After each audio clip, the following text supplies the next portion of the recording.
দ্বিতীয় শ্রেণীর শিক্ষার্থী বন্ধুরা, আজ আমি তোমাদের প্রাথমিক গণিত বইয়ের ৭১ পৃষ্ঠার ১২ নং প্রশ্নের সমাধান করব।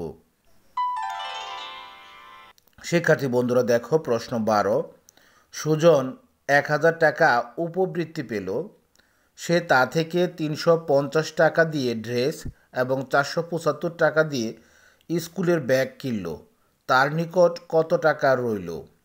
প্রশ্নটি আমি আবারও পড়ছি। সুজন ১,০০০ টাকা উপবৃত্তি পেল। সে কত টাকা উপবৃত্তি পেল? ১,০০০ টাকা উপবৃত্তি পেল। সে তা থেকে ৩৫০ টাকা দিয়ে ড্রেস এবং ৪৭৫ টাকা দিয়ে স্কুল ব্যাগ কিনল।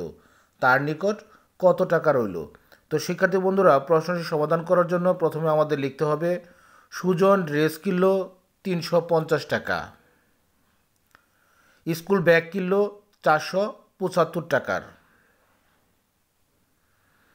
অতএব সে খরচ করলো ৩৫০ এবং ৪৭৫ যোগ করতে হবে, তাহলে আমাদের খরচ বের হয়ে যাবে। তো ৩৫০ এবং ৪৭৫ যোগ করতে গেলে আমরা প্রথমে যোগ করব ০ এবং ৫, ০ এবং ৫ যোগ করলে হবে ৫।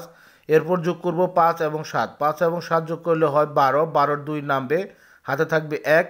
এরপরে আমরা শতক স্থানে অঙ্ক যোগ করব। শতক স্থানে অঙ্ক রয়েছে ৩ এবং ৪, ৩ এবং ৪ যোগ করলে হয় ৭ এবং হাতে ছিল ১, তাহলে নামবে হচ্ছে ৮, ৮২৫ টাকা।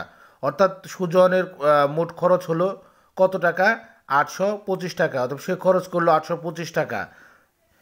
আবার সুজন উপবৃত্তি পেল, সুজন উপবৃত্তি পেল ১,০০০ টাকা। তাহলে আমরা লিখব আবার সুজন উপবৃত্তি পেল ১,০০০ টাকা, সে খরচ করলো ৮২৫ টাকা।